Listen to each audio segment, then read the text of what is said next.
Hey guys, and welcome to Wrestling Days. So today I just wanted to do a video on NXT. Saw the show last night and thought it was absolutely brilliant.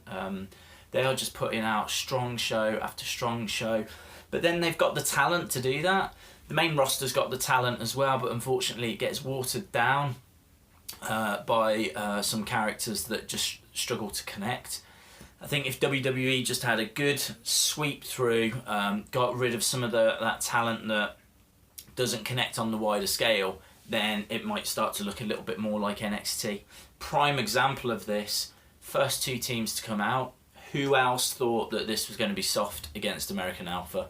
I saw some faces in the crowd actually. So Soft come out, they do their thing, massively over, and then the American Alpha music starts playing. Because I think it was Big Cass that they teased this, but Big Cass was saying that their opponents tonight, he's going to spell it out, SAWFT, and then the American Alpha music hits. I honestly thought this was soft against American Alpha, and I honestly think that is a match that could headline a normal WWE pay-per-view. I think if soft against American Alpha was the headline match on Fastlane or Battleground or one of those kind of shows, as long as they'd built it properly on the Raws, yeah, I could absolutely see that working. These four guys are massively over, real connection to the crowd, and I've got to be honest, I was a bit disappointed that wasn't the match that we were going to see. Hopefully we see it in the future though. What we did get was an 8-man tag, so we had Soft and American Alpha going up against Dash and Dawson and Blake and Murphy. This was quite a good match. It was a pretty lengthy match actually. I know it took up the first 15 minutes or so. And there was a couple of cool spots in there as well. It basically finished with Enzo picking up the victory over, I can't remember if it was Dash or Dawson, but it was certainly one of the tag team champions.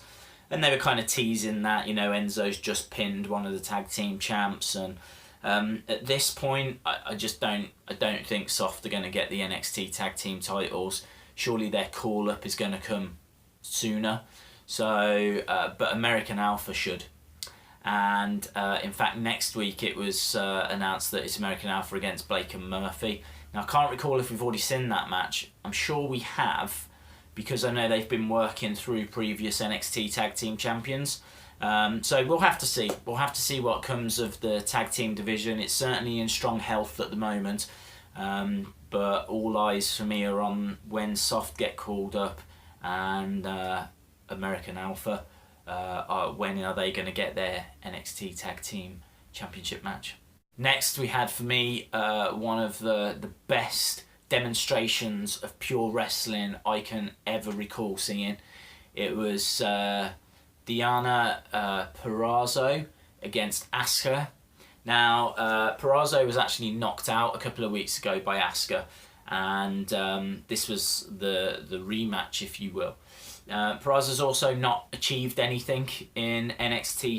She's not a name in any way. She's made it above the level of just going to the performance center and not being on shows. They're using her on house shows, and as we said, she's been on TV before, so she's certainly higher up the chain, but she's not up there with the likes of Nia Jax, Bayley, Carmella, Alexa Bliss. This girl is new on the scene. She's got the look, she looks fantastic, and you know, she's got decent enough music, her ring attire's pretty smart, it's got like a kind of a Ferrari vibe going on. So she's kind of set up. She just needs to be able to put a few spots together in the ring, do a few things that catch the imagination, get an upset, certainly score a few victories. And you're always going to struggle to do that, because who are you going to pick the victory up over? I would be kicking off right now if she'd beaten Asuka.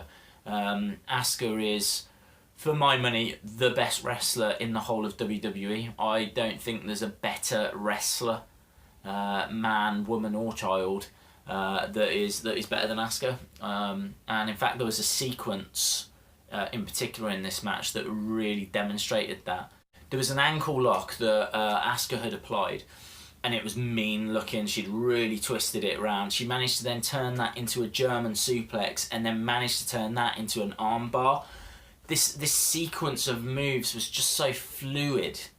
And they're just such pure wrestling submission holds as well. You've got to remember, this is an MMA world that we live in now. The casual fans are being exposed to UFC and are being exposed to these short matches with submission finishes, and you hear it in the crowd. If you put on a really good submission hold, people pop for it.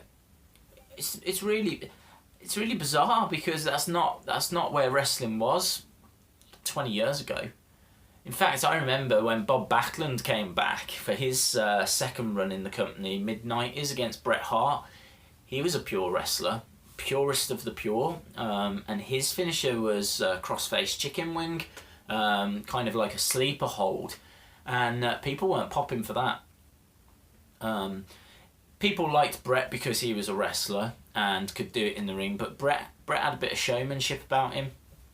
Backlund was just pure technician, and I think Asuka's very much pure technician.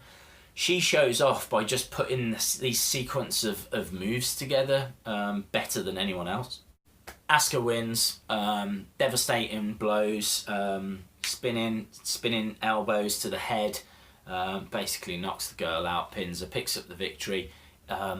This it was a squash match, but it didn't make Dianna look weak, in my opinion. I just think everybody would.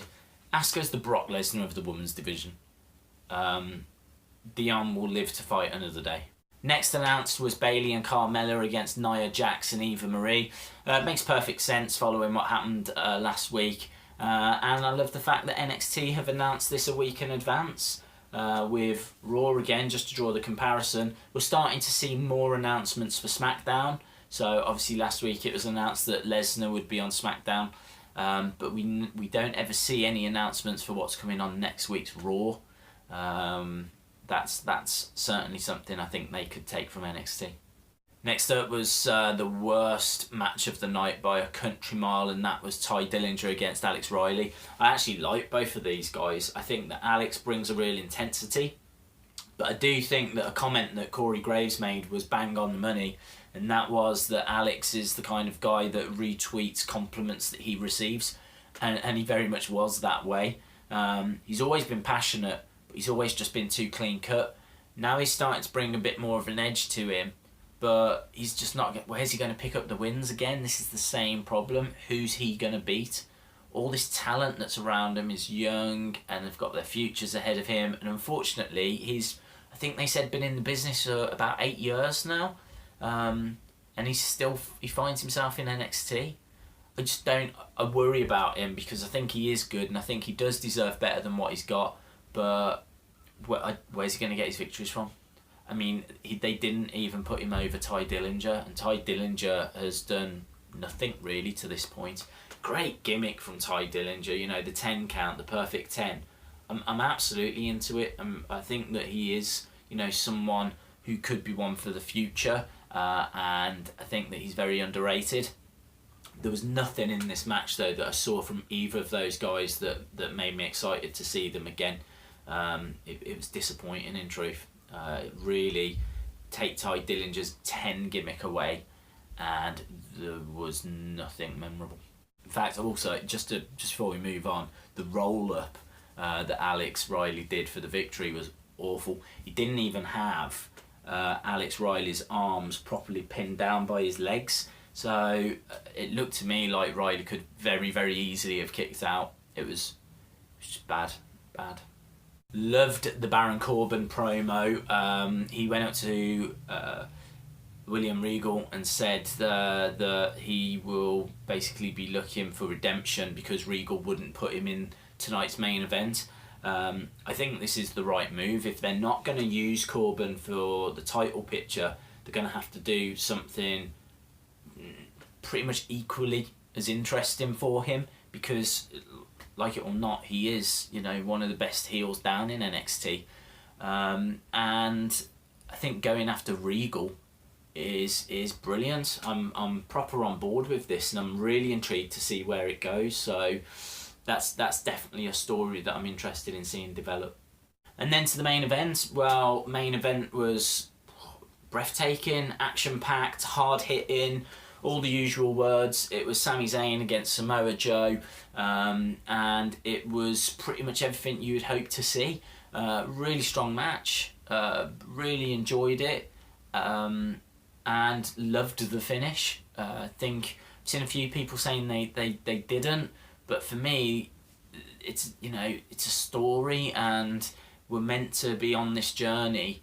And personally, I'm a big fan, right? And I've been speaking to a few people about this. I'm a big fan of lengthy title runs, and I think they announced that Finn Balor has now held the NXT Championship for 228 days, which is brilliant. And what I love about this feud is it just means that they still need to sort out the number one contender. By the time they sort all of this out, there's no guarantee that they're going to actually beat Finn Balor. And surely this match will take place at TakeOver, which I think is in March. So there's a little bit of time still to kill. But all the time, this is adding more and more days to the Finn Balor title run, which is just making it more and more prestigious. This is the big problem I have with the Intercontinental belt on WWE at the moment, being passed around like we saw on Raw. So I'm a big fan of Balor keeping hold of the title. I'm a big fan of this whole feud for the number one contendership being drawn out, and I'm a big fan with seeing a few things that you don't normally see. And I think the finish to this match was one of those things. Basically, Joe has Sami Zayn up in a muscle buster. He's just about to drop him back for the victory. Zayn gets out of it, does a hell of a kick in the corner. Samoa Joe falls down, shoulders on the mat. Sami Zayn collapses on top of him. His shoulders are on the mat. 1, 2, 3. Both guys get pinned at the same time. They basically pin each other at the same time. Now, there's a little bit of contention that Joe's shoulder might have been up, or one of his arms might have been up and over Sami Zayn, which means that he wasn't pinned. But looking at replays, it looks pretty close, and I'm as I said, I'm on board with it. I'm quite happy to see where all of this goes. Maybe they do another match. Maybe Corbin finds his way back into this. I honestly don't know, and I love the fact I don't know. So we'll have to see. We'll have to see where this leads. I was thinking at the time maybe like a battle royal or a ladder match or something where the pin's not involved, because this is the second match in a row now where there's not been a clean finish. So maybe we'll build into a ladder match, or maybe we'll build into a cage match. I don't think we've seen a cage match in NXT. First one out the cage. Even that, though, unfortunately, could have two winners if you both escape at the same time. But I'm on board. I think it's brilliant. The other thing I think was brilliant, just before I wrap it all up, was Corey Graves' commentary. I love Corey Graves. Tom Phillips, I think, stumbled a couple of times. There's a couple of times, I remember in particular in the Asuka match, he was saying that Asuka had applied the move again, but he was under the impression she'd put a knee lock in when actually it was the ankle lock that had been reapplied, and Corey Graves corrected him. But Corey Graves, when you're looking out for the spots and looking out for what moves they're applying or what they're trying to do, he more than anyone else talks about specific moves and talks about the names and what they're trying to achieve and things along those lines. He's funny as well. He comes out with a few one-liners. This guy is one for the future. Really looking forward to Graves. I'd love to see Graves go on to the SmackDown commentary team. Actually, I think that would be fascinating. And I still don't know what's happened to Rich Brennan. If you know what's happened to Rich Brennan, can you please let me know? Because this guy's gone AWOL. I'm not even seeing him doing backstage stuff anymore. He's not on commentary. He's not backstage. I don't know. So, thanks a lot for watching. Don't forget you can follow me on Twitter at Wrestling Days UK. And I'll see you again next time.